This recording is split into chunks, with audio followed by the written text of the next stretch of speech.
Hey Amy, it's me, Liz.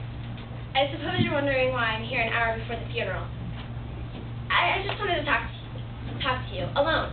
Just the two of us, just like we do when we walk home from school together. I can't believe I'm talking to a dead body. Why am I doing this? If anybody sees me, they're going to think I'm insane. No. I have to do this.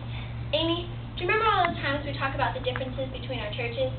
I'd always laugh at you because you thought you had to go to church on those special holy days, and you thought you had to eat certain things and not others. Remember that? I must have asked you hundreds of times what you thought it'd take to get into heaven.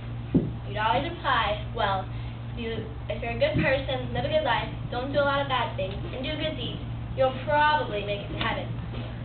Well, Amy, I always intended to tell you the truth, but I always choked. Well, here it is. Amy, it's a lie. It's all a lie. You can never be good enough or do good enough deeds to get into heaven. There. I said it. You know, I even memorized a Bible verse to recite to you, but I just couldn't do it. It was Matthew 5:20. It said, "You must obey the Lord's commands better than the Pharisees and the teachers of the law obey them. If you don't, I promise you that you will not make it into the kingdom of heaven." Amy, Pharisees spent their entire lives trying to be good enough and do good enough deeds, but Jesus didn't see their good deeds as true sacrifice. If they can't do it, there's no way you or I can make it that way either. I guess the reason why I never confronted you was because every time I brought up the name Jesus, you get this funny look on your face, like I was speaking another language. So I sort of decided to wait for you to bring it up.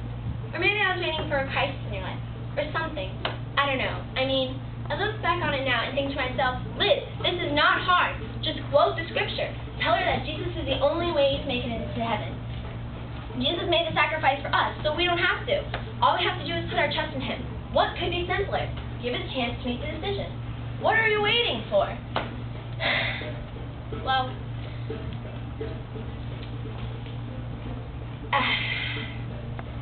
you know, I think about it now, and I don't know what I was thinking, because it was really stupid.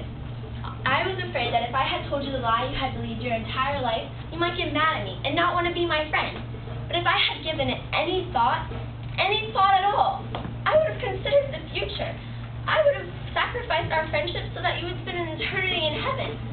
I always thought to myself, what's the hurry? We have our whole lives ahead of us.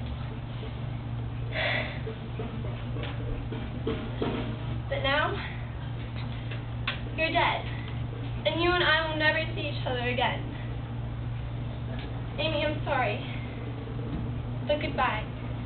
And thank you for teaching me about true sacrifice. Yeah.